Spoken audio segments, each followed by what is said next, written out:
Shalom.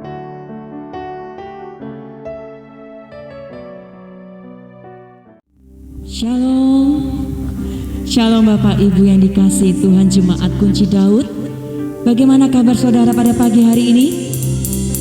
Waduh, luar biasanya kok loyo gitu ya. Bagaimana kabar Bapak Ibu saudara? Luar biasa, amin. Kita di tempat ini adalah orang-orang yang dikasihi Tuhan. Sebab Dia yang layak kita tinggikan pagi hari ini. Bapak Ibu yang dikasihi Tuhan, mari bawa seluruh kerinduan kita sepanjang minggu ini buat segala berkat Tuhan. Amin. Mari Tuhan, Engkau bekerja dan berkarya di dalam kehidupan kami. Jadikan kami rumah doa yang berkenan di hadapan-Mu Tuhan pagi hari ini. Kami siap Tuhan memuji dan menyembah-Mu Tuhan. Sebab di dalam hadirat-Mu ada kesenangan yang pribadi Tuhan di dalam Engkau. Ada kekuatan yang baru Engkau limpahkan di dalam hidup kami. Kami percaya Tuhan sangat bangun pagi hari ini. Yang kami lihat dan yang kami terima dan kami rasakan, Tuhan Engkau tetap baik dan teramat baik buat hidup kami. Dan pagi hari ini Tuhan, jemaat-Mu di tempat ini, kami mau menyembah-Mu Tuhan. Kami mau menyenangkan hati Tuhan. Biarlah hidup kami berkenan di hadapan-Mu Tuhan. Terima kasih Tuhan, terima kasih. Kami bersyukur Tuhan. Kami memberkati anak-anak kami yang akan beribadah pada pagi hari ini. Berkati mereka di dalam studi mereka, masa depan mereka, keluarga mereka, orang tua mereka. Engkau berkati Tuhan. Kami siap memuji dan menyembah-Mu Tuhan. Terima kasih Tuhan. Mari Bapak Ibu bawa seluruh hidup, bawa pujian-Mu pada Tuhan pagi hari ini. Dia naik ke surga, tetapi Dia berjanji Dia memberikan Roh-Nya yang hidup untuk memberkati kita dan menyertai kita dan memberikan penghiburan di dalam susah hati kita.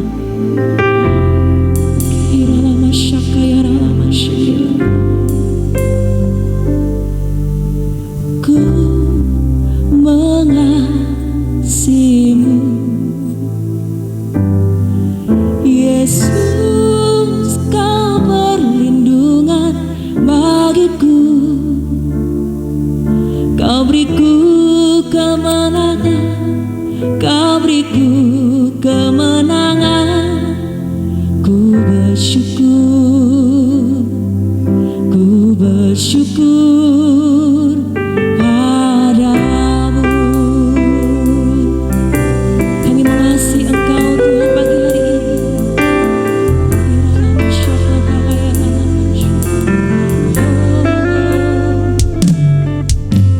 Ku mengasihi-Mu,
bagiku.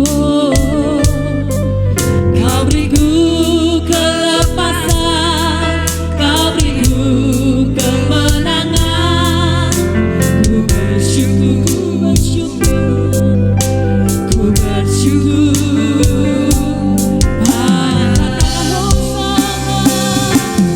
Hosana bagimu di tempat yang maha tinggi. Hosana bagimu Yesus di tanah maha kudus. Ku memujimu selalu, ku sembah Kau selamanya. Sungguh Yesus ku cinta. Haleluya. Hosana bagimu di tempat yang maha tinggi. Hosana. Mari engkau yang berada di rumah, angkat tanganmu, kita tinggikan Tuhan. Ku memujimu selalu, ku sembah Kau selamanya. Sungguh Yesus ku cinta padamu. Hosana bagimu di tempat yang maha tinggi. Hosana bagimu Yesus di tanah maha kudus. Ku memujimu selalu, ku sembah Kau selamanya. Sungguh Yesus Hosana bagimu di tempat yang maha tinggi. Hosana bagimu Yesus di tanah maha kudus.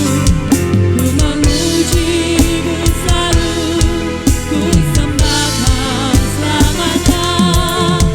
Sungguh Yesus ku cinta padamu.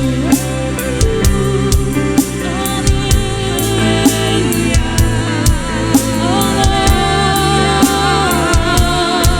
Mari kita sembah Tuhan, mari kita bermasmur bagi Tuhan. Haleluya, haleluya. Kami menyembah Tuhan, kami menyembah Tuhan. Tiada yang lain seperti Engkau Tuhan. Tiada yang lain seperti-Mu Yesus.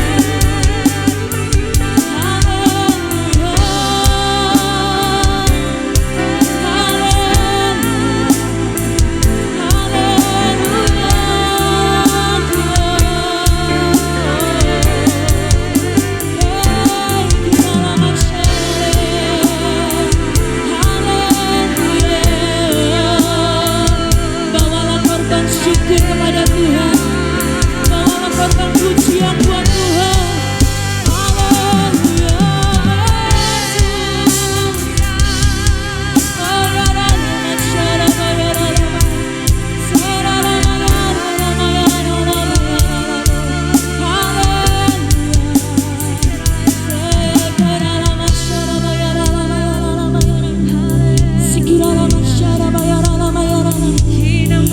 Mari berlahan-lahan engkau bangkit berdiri bersama saudara. Berlahan-lahan kita sembah Tuhan. Hosana bagimu di tempat yang maha tinggi. Hosana bagimu Yesus di tanah maha kudus. Ku memujimu selalu, ku sembah Kau selamanya. Sungguh, mari angkat kedua tanganmu, sebab Dia yang layak kita tinggikan.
kasih-Mu turun tempat ini Tuhan.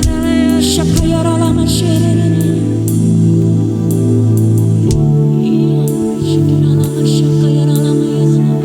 Yes. Your presence, it heaven to me. Yes. Your presence is heaven to me.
Dan dia naik ke surga. Dia menyediakan tempat buat kita. Engkau tetap bersuka cita. Amen. Tetap siap memuji nama Tuhan. Amen. Yang telah menerima kemenangan dari Tuhan, katakan bersama dengan saya, amin. Berikan tepuk tangan saudara. Orang yang diberkati Tuhan, yang siap menerima kemenangan dari Tuhan, tepuk tangannya lebih dahsyat lagi di saya. Haleluya. Mari kita di rumah. Kuasa maut telah ditaklukkan. Kuasa ini akan taklukkan. Sebab Dia yang layak kita tinggikan.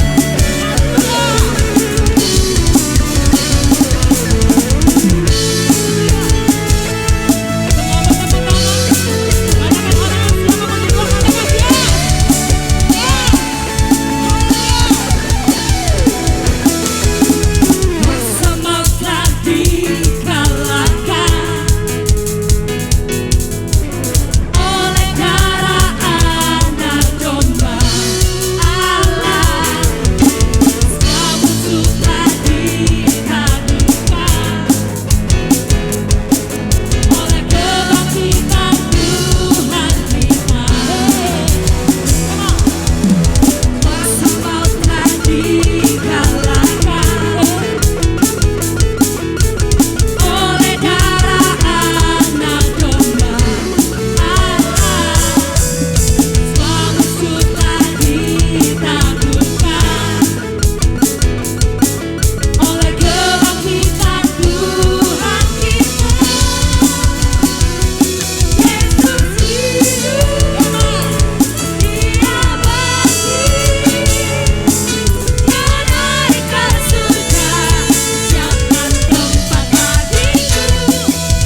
Bisa lebih keras lagi untuk Tuhan saudara. Nyatakan kemuliaannya, ku kan bangkit. Nyatakan kebesarannya, sampai setiap lutut bangkit. Semua lidah mengaku. Siapa saudara? Yesus Kristus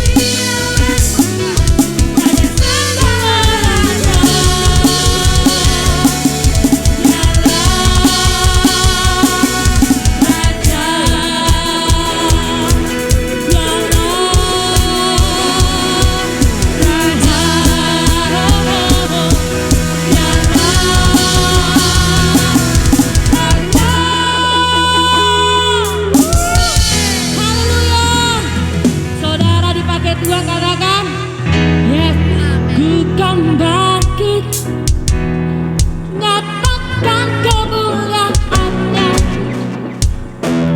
Bisa lebih keras lagi saudara.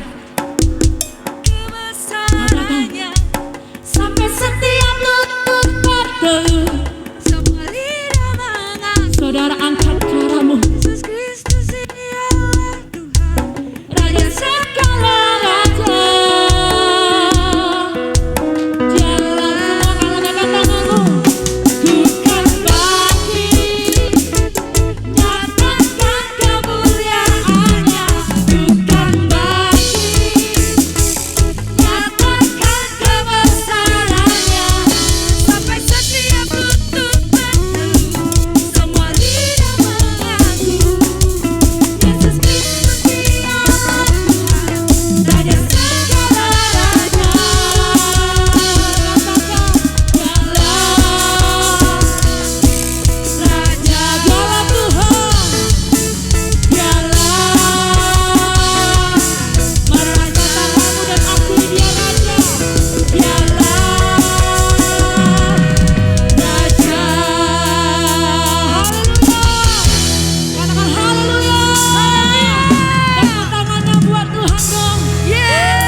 Saudara diberkati Tuhan. Amin. Engkau pulang tidak membawa apa-apa, tetapi engkau pulang membawa berkas-berkasnya. Haleluya. Roh Allah mengalir, Roh Allah memberkati engkau bagi hari ini. Haleluya. Silakan kembali Bapak Ibu dikasih Tuhan.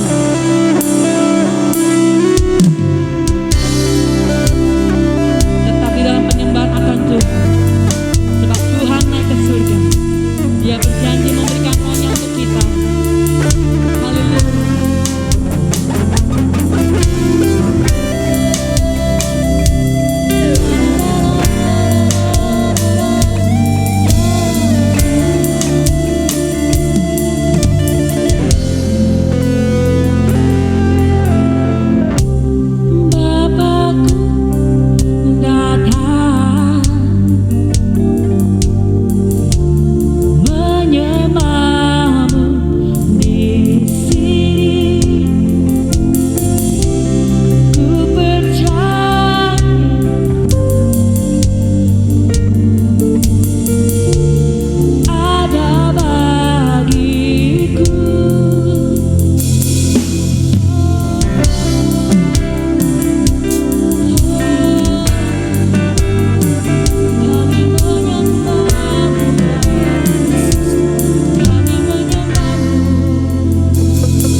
kuasa Allah yang luar biasa, yang senantiasa menuntun, menopang atas hidup kami. Amin. Sehingga kami terus berjalan daripada kuat kepada kekuatan-Mu yang sempurna ya Tuhan. Amin. Sebab ada tangan kanan Tuhan yang menopang atas hidup kami. Yes. Sehingga kami mampu melewati setiap tantangan yang ada. Kami bersyukur, tidak ada alasan bagi kami kalau kami tidak bersyukur kepada Tuhan. Tidak ada alasan bagi kami kalau kami tidak menyembah-Mu ya Tuhan. Yes. Terima kasih buat kesempatan yang Tuhan berikan bagi kami. Kami boleh menikmati kehadiran-Mu di dalam pujian penyembahan kami yang kami bangun. Terima kasih Bapa di dalam nama Yesus. Kalau sebentar kami merenungkan firman-Mu, urapi pendengaran kami, supaya kami mampu menangkap apa yang terkandung di dalam kebenaran firman-Mu, yang membawa pembaruan atas hidup kami, keluarga kami, pekerjaan kami, dan seluruh daripada kehidupan kami mengalami kemajuan ya Tuhan. Terima kasih di dalam nama Yesus Tuhan. Kami siap dengar firman-Mu. Haleluya. Amin. Silakan duduk Bapak Ibu dikasih Tuhan. Shalom, selamat siang. Ya, tetap semangat. Amin. Ya. Bapak Ibu, tema bulan kita yaitu di GKD ini Kunci Daud, yaitu hidup dalam penyembahan kepada Allah, kan gitu. Ya. Hidup penyembahan kepada Allah itu yang bagaimana? Itu perlu kita mengerti ya. Saya yakin bahwa gereja ini pujian penyembahannya sungguh luar biasa ya. Tapi ini sebuah warning buat kita, supaya penyembahan yang kita bangun tidak cuma sekedar atau itu sesuai dengan kemampuan skill kita, tapi apa yang Tuhan mau, yaitu dengan subtemanya total worship. Penyembahan secara total, penyembahan secara total. Saya tadi bawa, ya. Kenapa kita yang dimaksud penyembahan secara total itu bagaimana? Oke, yaitu ada banyak orang yang menjadikan ibadah itu hanya sebagai tempat di mana tubuh itu hadir, tetapi pikiran, perasaan tidak hadir di sini. Ya, ada karena rutinitas. Cek pantes kalau saudara kita yang kepercayaan yang lain yang Jumat ya ke gerejanya kan, ke gerejanya ya. Jadi cek pantes lek wong Kristen Minggu nang gereja, cek pantes. Apalagi sudah enggak hadir lama. Apalagi online terus kan pakai kesempatan. Ikut atau enggak kan kita enggak bisa ngecek di sana. Ya.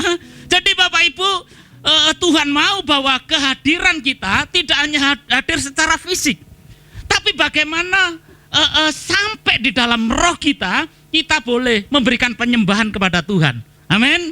Sehingga firman Tuhan pernah disampaikan begini, bangsa ini memuji aku dengan mulutnya, tapi hatinya jauh daripadaku. Lah, Tuhan mau bahwa penyembahan itu kita bangun dari mulai kehidupan roh kita, yang didasari dengan kebenaran Tuhan di sana kita lakukan. Lah, banyak orang memiliki dasar menyembah Tuhan itu salah, ya. Menyembah Tuhan itu salah. Lah, yang pertama yang dasarnya menyembah Tuhan itu dipengaruhi dengan perasaan. Ya, ono sing nyembahi serius lek perasaane sedih karena iso nangis. Sampai maaf, kalau zamannya kita kan ada beberapa yang zamannya Maribet ya Pak ya. Marini Betani gitu loh. Ya, itu masih kelihatan di mana-mana. Kalau tak lihat itu kalau mantannya atau Maribet ini kalau menyembah itu sampai nangis sampai goyang-goyang gini. Gitu. Ya, bukan itu ukurannya, bukan nangisnya, bukan goyang-goyangnya di sana. Ya. Jadi perasaan ini enggak boleh menjadi dasar di dalam kita menyembah. Sedih. Atau juga orang itu bisa menyembah di saat dasar hatinya gembira. Lek sedih meneng, Tuhan gak perhatian kok disembah. Tapi lek seneng, waduh, aku diberkati seneng, bisa menyembah. Bukan itu juga alasannya. Atau memiliki perasaan butuh Tuhan, butuh pertolongan Tuhan. Kalau Tuhan disembah, mesti tolong aku. Bukan itu. Ya bukan itu, bukan didasari dengan perasaan itu. Juga yang kedua, bukan didasari dengan penyembahan dengan motivasi yang salah. Lah, maksudnya motivasi yang salah seperti contoh di sini. Siapa yang suka mancing? Siapa yang suka mancing? Ada yang suka mancing? Oke. Coba kalau mancing itu biasanya ini yang diperlukan alat pancingnya dengan ini. Umpannya. Kalau bagi saya ini masih gede ya. Ini dari apa itu? Ulat itu ya. Tapi kalau cacing kan lebih kecil lagi. Ya, nggak ada umpan itu dipasang, umpan itu segede paha, ini nggak ada. Nggak ada. Itu mau kasih mancing paus atau gimana ya. Tapi dengan umpan segini, dia pingin hasilnya, wah, ya, pingin hasilnya seperti itu. Lah, pujian penyembahan yang kita bangun tidak berdasarkan seperti itu. Wes nyembah sedikit-sedikit aja. Apalagi diatur, ojo dowo-dowo lo lek nyembah. Ya, ojo dowo-dowo. Makanya sekarang pimpinan Roh Kudus dengan pimpinan Tuan yang kudus itu juga bingung membedakan. Ya, wes ojo dowo-dowo doa. Apa mana itu si laba-laba itu, di mana itu ada laba-laba? Ya, atau sandal lawas. Ya, pingin hasilnya yang gede. Lah, ini dasar atau motivasi yang salah. Tapi kita pingin penyembahan kita secara total terjadi. Lah, penyembahan total terjadi di dalam diri kita di saat kita memiliki penyembahan total lahir dari hati yang telah ditransformasi oleh kasih ilahi atau kasih Allah. Artinya hati yang sudah diperbarui, hati yang sudah netral, hati yang tidak terkontaminasi dengan rasa pahit atau keadaan, bukan. Tapi di sini hati yang diperbarui. Salah satu contoh di sini firman Tuhan di Yohanes 12 ayat 1 sampai yang 9, ya cukup panjang. Yohanes 12 ayat 1 sampai yang ke-9. Ayat yang pertama, 6 hari sebelum Paskah, Yesus datang ke Betania, tempat tinggal Lazarus yang dibangkitkan. Yesus dari antara orang mati. Di situ diadakan perjamuan untuk dia, dan Marta melayani, sedang salah seorang yang turut makan dengan Yesus adalah Lazarus. Maka Maria mengambil setengah kati minyak narwastu, murni yang mahal harganya, lalu meminyaki kaki Yesus dan menyekanya dengan rambutnya. Dan bau minyak semerbak di seluruh rumah itu. Tetapi Yudas Iskariot, seorang dari murid-murid Yesus yang akan segera menyerahkan dia, berkata, mengapa minyak narwastu ini tidak dijual 300 dinar dan uangnya diberikan kepada orang-orang miskin? Hal itu dikatakannya bukan karena ia memperhatikan nasib orang-orang miskin, melainkan karena ia adalah seorang pencuri. Ia sering mengambil uang yang disimpan dalam kas yang dipegangnya. Ya, ini bendaharanya, ya, bendaharanya pelayanan Tuhan Yesus. Maka kata Yesus, biarkanlah dia melakukan hal ini mengingat hari penguburanku. Karena orang-orang miskin selalu ada pada kamu, tetapi aku tidak akan selalu ada pada kamu.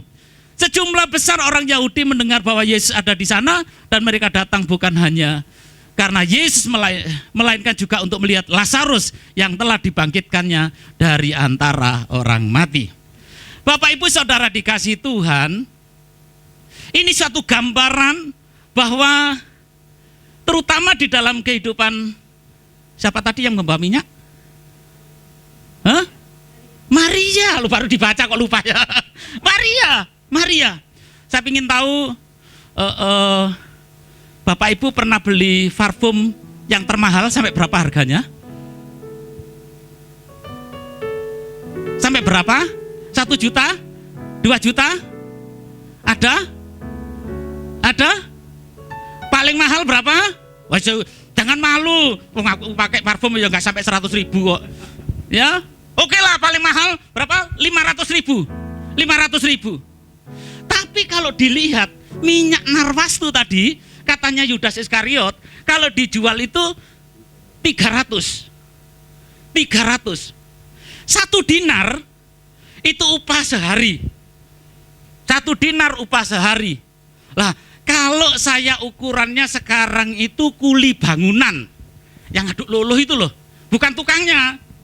Ngaduk luluh itu kalau dikasih makan sekarang 100 ribu. Kalau lepas sampai 115 sampai 125. Ya, sekarang 100 ribu saja, gampang ngitungnya bulat gitu kan. Lah, sekarang kalau 300 tadi dinar kali 10.000. Berapa? 30 juta. Waduh, ada yang pernah pakai minyak 30 juta? Timbangi 30 juta tak untuk membangun omahku. Kan kayak gitu. Artinya bahwa minyak ini memang setelah saya lihat memang minyak yang termahal. Saya percaya Bapak Ibu kalau memiliki barang berharga itu mesti dijaga baik-baik, disimpan baik-baik.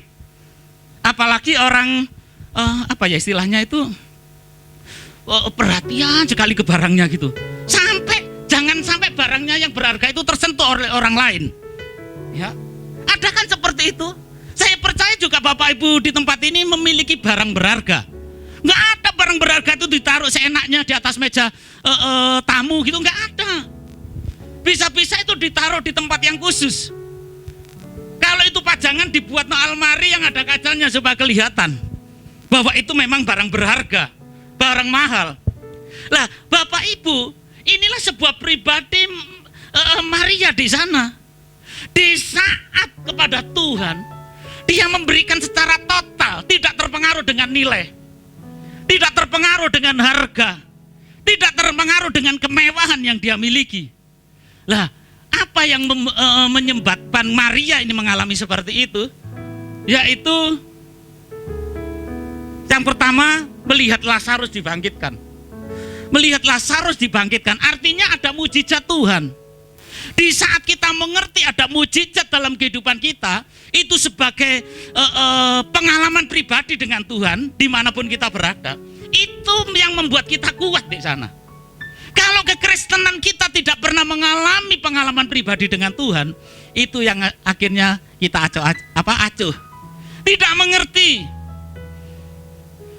Kemarin ada salah satu jemaat yang ulang tahun. Terus kemudian siang-siang dibilang, yang ulang tahun bapaknya, istrinya bilang begini, Pak, nanti sekitar jam sekian-sekian ke rumah, kita akan makan bersama, kita akan berdoa.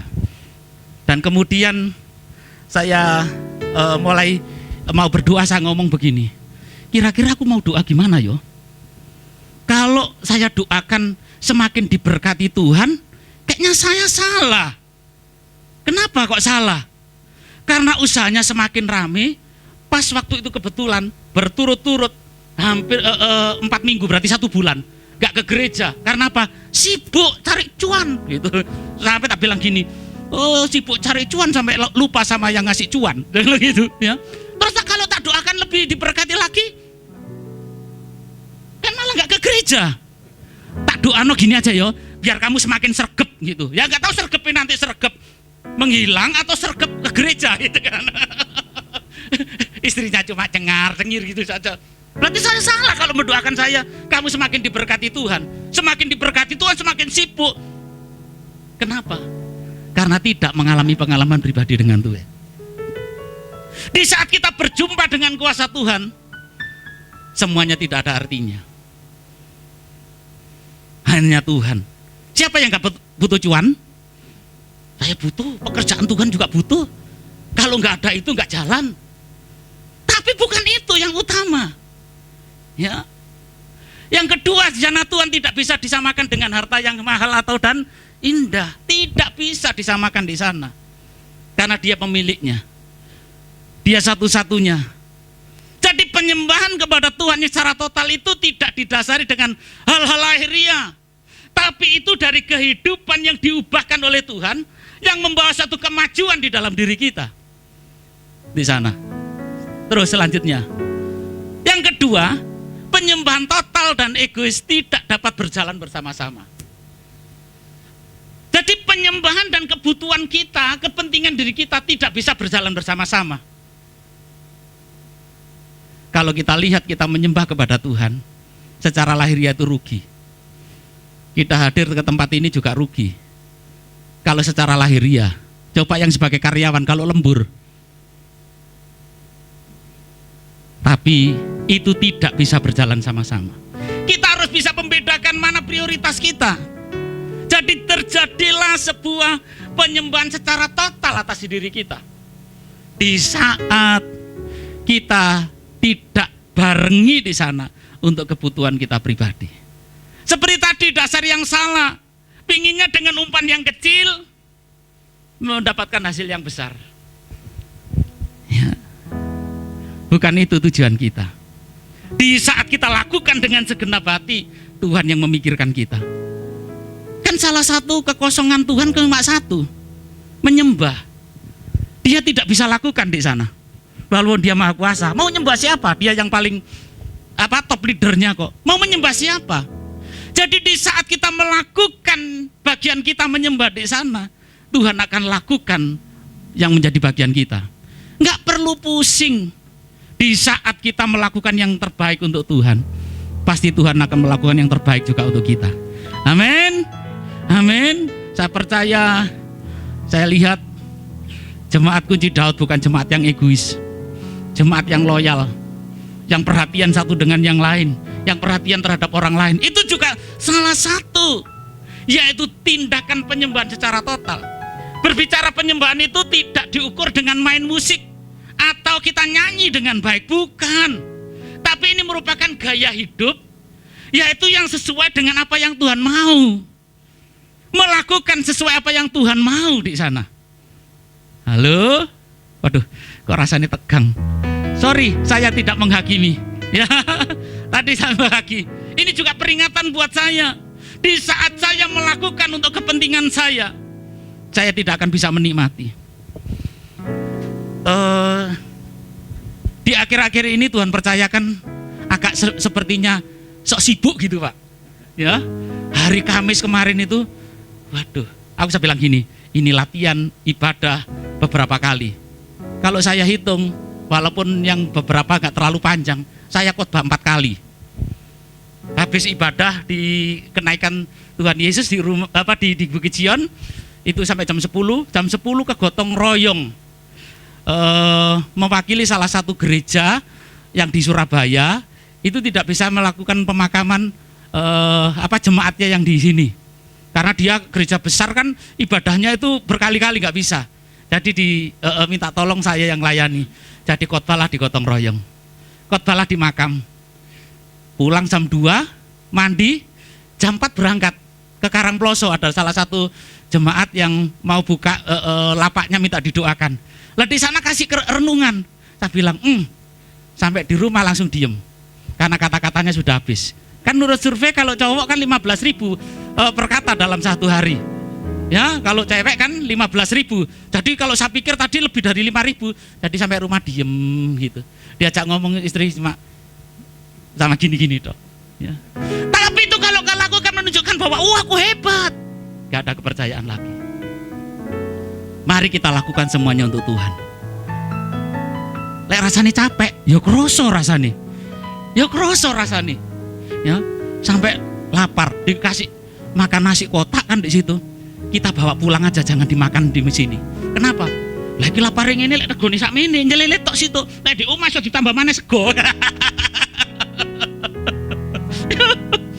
Jadi Bapak Ibu, menyembah secara total itu tidak bisa dibarengi dengan kepentingan pribadi kita. Tidak bisa. Mari kita lakukan sepenuhnya untuk Tuhan. Secara total. Kalau kita boleh belajar melayani pekerjaan Tuhan, lakukanlah itu. Dengan melayani Tuhan dengan secara total. Itu kan juga bentuk penyembahan kita kepada Tuhan. Apa yang kita bisa lakukan. Ya. Amin. Amin. Katakan kanan kiri, sing diomongno Pak Mistari ku dudu aku. Katakan kanan kiri, sing diomongno Pak Mistari ku dudu aku, ya. Enggak ada ya? Enggak ada.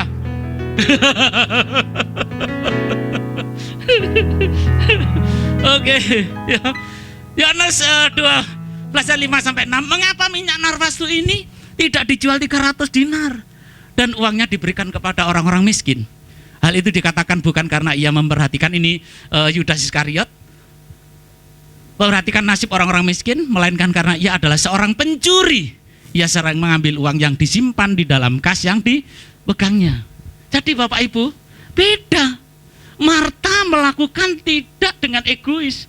Dia memberikan yang terbaik secara total di sana. Tapi Yudas ngomong, waduh sayang yo. Sayang. Ya, sayang. Kalau ini ini sangat berharga mahal lagi. Ya. Yang saya cerita ini tadi itu yang salah satu jemaat dia mulai jualan di wisata. Ada wisata baru di Toyomarto itu kolam renang. Itu kalau Sabtu Minggu tanggal merah. Itu mulai jam 9 sampai jam 4 sampai jam 5 sore itu loh. Sedangkan sore ibadah jam 5. Lah itu baru yang enggak bisa datang. Kalau pagi, wah itu pas rame-ramenya. Ya, Toyomarto ibadah 2 kali. Makanya bisa sampai 1 bulan dia enggak ibadah itu. Ya. Di sana kalau dia salah satu contoh, nanti kita tanggal 1 ada ibadah Padang. Dia enggak ikut. Tanggal merah. Tanggal merah. Bahkan dia sendiri ngomong, omset jualan kalau tanggal merah itu berkisar 5 sampai 6 juta. Yang dijual bukan makanan gede-gede, bukan snack, kopi, pop mie kayak gitu-gitu. Sampai segitu saya ngeram ini. Dan saya punya data karena saya juga masuk di perangkat desa. Jadi rata-rata kalau tanggal merah itu yang masuk pengunjungnya antara 1.500 sampai 1.800. Sedangkan yang jual posisinya dia sangat tepat, pinggir jalan masuk posisinya. Wah, jadi semua yang beli itu pasti ke dia. Tapi pertanyaannya, bisakah kita lakukan penyembahan hidup kita kepada Tuhan itu secara total? Kalau kepentingan pribadi itu yang menjadi yang utama. Boleh, siapa yang nggak boleh kaya? Boleh. Siapa yang tidak pingin harta? Boleh, pingin harta yang banyak boleh. Tapi jangan lupa, ada suatu tugas, yaitu menyenangkan yang memberikan harta. Amin. Amin. Ya. Jadi di sana Yudas beda ceritanya. Karena ada kepentingan-kepentingan. Biasa nih kalau ada orang punya kepentingan itu pribadi, nggak langsung diomongkan. Saya sama Pak Gembala di sini sudah hafal. Kalau ngomongnya begini, Pak, ya, sebetulnya sama kondisinya kita tahu, Pak, itu loh sebetulnya perlu dibantu. Misalnya saya ngomong, kondisinya sama, Pak Gem, Pak Heri itu lo bantu Pak Gem. Tapi sebetulnya ngarahnya ke saya. Itu yang terjadi. Makanya Tuhan di situ firman Tuhan, bukan karena orang miskin, karena dia pingin mencuri, hasilnya 30 juta loh. 30 juta. Sedangkan kas yang dipegang mungkin nggak sampai sebegitu. Cuma 5 juta. Waduh, lah 30 juta. Waduh, 35. Lek bahasa Belanda yang ngentite jek rada akeh. Ya. Jadi Bapak Ibu, mari kita lakukan bukan atas dasar kepentingan kita untuk Tuhan. Kita mau sepenuhnya untuk Tuhan. Dan Tuhan pasti lakukan sepenuhnya untuk kita. Karena Tuhan tidak pernah lakukan setengah-setengah untuk kita. Dia secara total melakukan kepada kita. Kalau beberapa waktu yang lalu sampai kemarin tentang kenaikan Tuhan Yesus, itu gambaran bahwa Tuhan lakukan itu secara total, enggak separuh-separuh. Dia mati, bangkit, itu menghapus setiap pelanggaran dosa kita. Tapi juga naik ke surga, itu menunjukkan kemenangan untuk mempersiapkan tempat bagi kita. Yang menjadi permasalahan utama di dalam diri kita. Makanya kena boleh takut mati, jok-jok matilah. Karena nggak tahu sopo sing tempat nyiapno tempat di sana. Nggak ada, tapi di dalam Yesus ada jaminan. Ya, rumah kita yang di bumi ini yang mewah sekalipun nggak ada bandingnya dengan rumah yang Tuhan Allah siapkan di sana. Amin. Tapi jangan diambil sekarang ya. Ya. Bilang kanan kiri, nggak tak cukup saiki kok, gitu ya. Nggak sekarang kita ambil. Oke. Kemudian ya, Maria melakukan secara total, Yudas Iskariot karena ada kepentingan pribadi atau egois tadi. Sudah, ya. Yang ketiga, penyembahan total tidak pernah menunda-nunda diri untuk bertindak. Ya, biasanya ada orang yang suka menunda-nunda. Ya. Saya itu orangnya tipenya suka gerudak-geruduk ndang mari ndang bar. habis itu kalau ada kesempatan santai ya enak-enak santai. Daripada santai-santai habis itu dikejar-kejar dengan tugas dan tanggung jawab yang harus diselesaikan, yang tidak bisa ditolak lagi. Ya. Karakternya Pak Gem juga gitu. Kalau kasih perintah kan, Pak Wes gini, ya sudah harus. Ya. Karakternya Pak Gem sama dengan saya. Grotak-grotok nang mari, ya, tapi hasilnya memuaskan. Gitu. Ya. Gak suka menunda-nunda. Ada temen pekerjaan itu bisa diselesaikan dalam waktu 2 jam. Tapi karena nunda-nunda bisa sampai 2 minggu. Ya, pernah terjadi situ. Ya, waktu di pengalaman masa lalu, Pak Gem tahu di situ. Suka nunda-nunda. Jadi pekerjaannya nggak pernah beres. Lah kita jangan menunda-nunda. Kalau kita suka menunda-nunda, berarti kita kehilangan berkat yang dengan cepat yang akan diberikan kepada kita melalui kepercayaan itu. Di saat kita lakukan hari ini, selesai hari ini, maka Tuhan berikan juga kepercayaan. Karena kepercayaan itu tidak lepas dengan namanya reward. Karena Tuhan itu tidak mau berhutang. Lakukanlah. Ojo duduk diem santai-santai, enak-enakan, terus njaluk bayaran sing gede gini diceritani. Karena Allah kita tidak mengajarkan hidup kita hidup yang males. Ya. Pak Indra delok karyawani klemek gitu. Waduh, aku juga gak telaten Pak lagi gitu. Lebih baik minggiro tak kerjani sendiri gitu kalau saya. Ya, saya percaya Pak Indra juga ngasih itu ya. Kalau lihat karyawannya klemek, sebetulnya bisa dikerjakan dalam 1 hari selesai, sampai 3 hari 4 hari nggak selesai. Pasti Pak Indra puwegeli minta ampun, sehingga di saat ada kesempatan, kita cari orang-orang yang mau dipromosikan di sini. Saya percaya Pak Indra nggak akan milih orang-orang seperti itu. Ya. Tapi milih orang-orang yang giat. Tak. Ya. Sekarang apa? Yang sering kalau bekerja di TikTok itu loh, set gitu kan ya, lah kan kalau kue TikTok kan kue tok enak ya. Sekarang ada yang lebih enak lagi itu TikTok, mulai yang tua sampai yang anak kecil itu di situ. Sekarang muncul lagi gitu, kerja set gitu. Jadi nggak menunda-nunda, sama-sama katakan set. Ya, kalau kasih tugas ya set gitu ya, gak ditunda-tunda. Maka kalau nunda-nunda, Tuhan akan berikan kepada kita berkatnya. Tuhan itu juga ditunda-tunda. Kita mau berkatnya Tuhan itu juga diberikan kepada kita set gitu kan, selalu baru setiap hari. Yohanes 12 ayat 7, maka kata Yesus, biarkanlah dia melakukan hal ini mengingat hari penguburanku. Artinya apa di sana? Bahwa Maria melihat ya bahwa inilah momentum terbaik yang tidak akan datang lagi untuk melakukan tindakan itu kepada Yesus. Lakukanlah bahwa apa yang kita lakukan ini sesuatu yang tepat.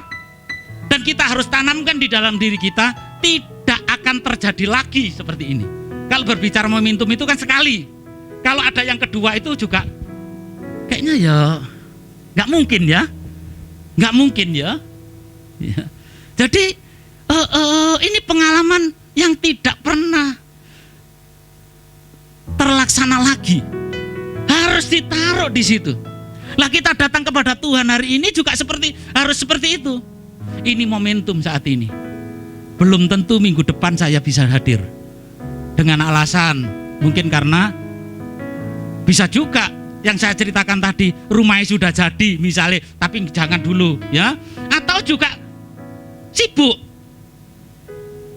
Aduh, kalau sibuk gini saya jadi marah saya. Kenapa?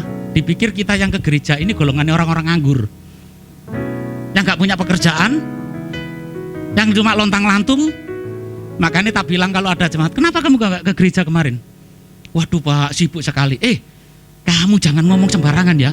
Kamu pikir kita yang ke gereja golongannya pengangguran? Ya. Jadi bolehlah ke teman-teman kita yang agak sedikit malas-malas alasannya sibuk, bilang seperti itu ya. aku diajari Pak Mis gitu ya. Ya, gak apa-apa wis, biar marah ke saya.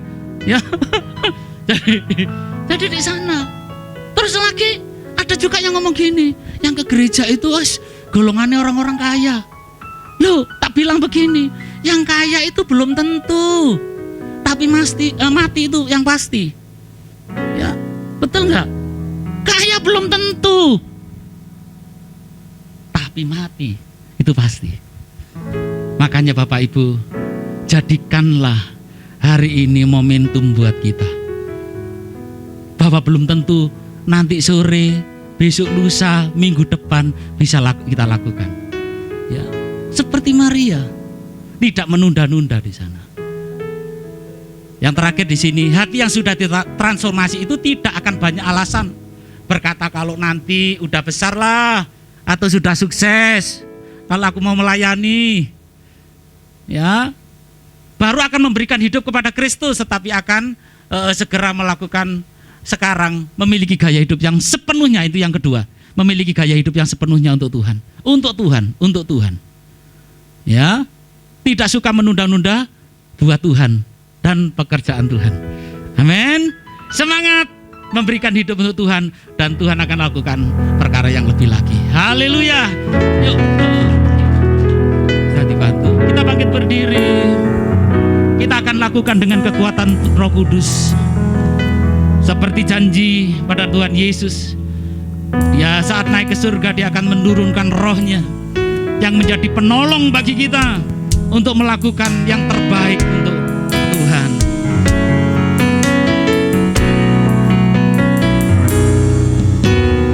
Roh Kudus, Kau hadir di sini. Roh Kudus, Ku mengasihimu. Kau lembut, Kau manis, Engkaulah penghiburku, penolongku, diutus Bapakku. Roh Kudus, Kau hadir di sini. Roh Kudus, Kau hadir di sini. Roh Kudus, Ku mengasihimu. Kau lembut, Kau manis, Engkaulah penghiburku, penolongku, diutus Bapakku. Ku buka hati, ku buka hati untuk orang-Mu Tuhan. Ku buka hati menyembah-Mu Yesus. Jamahlah kami, penuhi kami dengan kuasa Allah. Ku buka hati, ku buka hati untuk Roh-Mu Tuhan. Ku buka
Tuhan, ini aku Tuhan, ini aku Tuhan, ini aku Tuhan, ini aku Tuhan.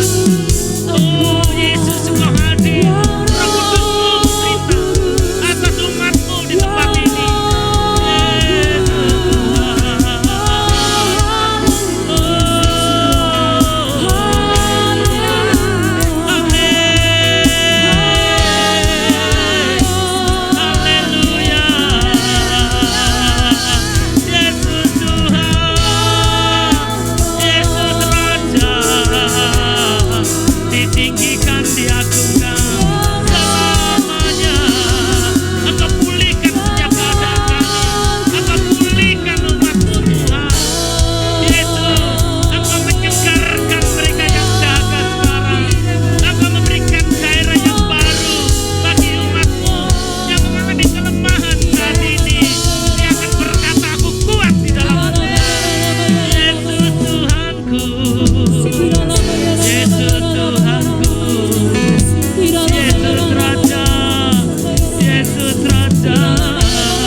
Jemaat-Mu di tempat ini, mereka tetap kuat di dalam Tuhan. Mereka terus maju di dalam Tuhan. Mereka terus bergairah untuk mempermuliakan Tuhan. Di saat Tuhan ditinggikan, Tuhan yang turun tangan memenuhi setiap keperluan kebutuhan atas seluruh umat-Mu di tempat ini. Bahkan Kau melihat apa yang terkandung di dalam hatinya yang paling dalam sekalipun, Tuhan tahu di dalam nama-Nya. Tidak ada jemaat-Mu, Kunci Daud, yang lemah. Dia akan kuat di dalam Tuhan. Tidak ada yang tidak berdaya, dia akan bangkit mempermuliakan Tuhan. Sebab kehidupan yang diubahkan terjadi. Terima kasih Tuhan. Terima kasih buat firman-Mu hari ini yang menjadi tuntunan, menjadi dasar yang kokoh bagi kami, sehingga kami melakukan yang terbaik untuk Tuhan. Sebab Tuhan yang lebih dahulu melakukan yang terbaik untuk kami semua. Terima kasih, kami bersyukur di dalam nama Yesus Tuhan. Haleluya. Amin.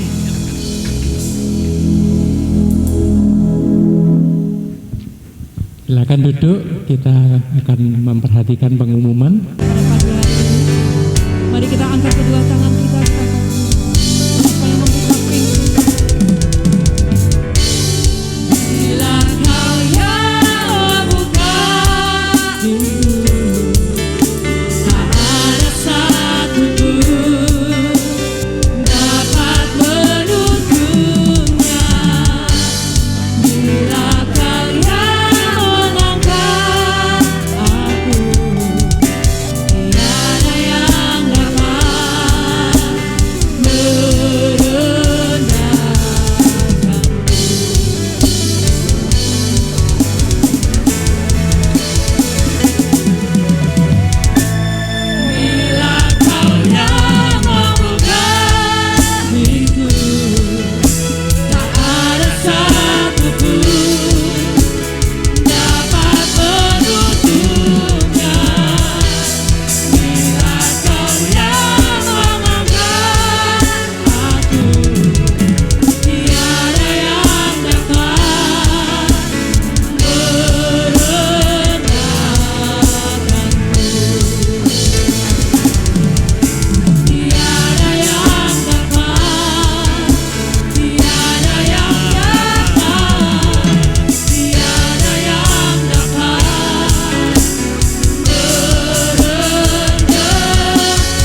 kehadiran-Mu di dalam ibadah kami hari ini.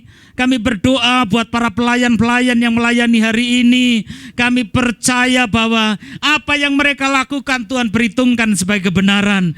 Diberkati dengan kepercayaan lagi dalam pelayanan yang lebih lagi. Diberkati pelayanan rumah tangga, pekerjaan studi mereka, diberkati di dalam nama Yesus. Bapak Ibu Saudara kasih Tuhan, angkat kedua tanganmu, terimalah berkat Tuhan. Tuhan yang memberkati engkau berlimpah-limpah dan diperluas daerahmu. Tangan Tuhan yang kuat itu menopang, menuntun engkau dan menghalau dari daripada malapetaka. Bahkan sakit penyakit tidak akan menimpa engkau. Engkau diberkati di saat engkau keluar, diberkati di saat engkau masuk, diberkati engkau di kota, diberkati engkau di desa, diberkati bakulmu, diberkati usaha dan pekerjaanmu, diberkati seluruh kehidupanmu. Tidak ada kegagalan bagi engkau, tidak ada jalan buntu bagi engkau. Pertolongan Tuhan terjadi, keluarga besarmu disertai Tuhan, dilindungi Tuhan. Pulang dengan sukacita Tuhan yang melampaui segala akal, memenuhi atas kehidupan Bapak Ibu hari ini bahkan sampai selama-lamanya. Yang diberkati Tuhan bersama-sama berkata amin. Selamat siang.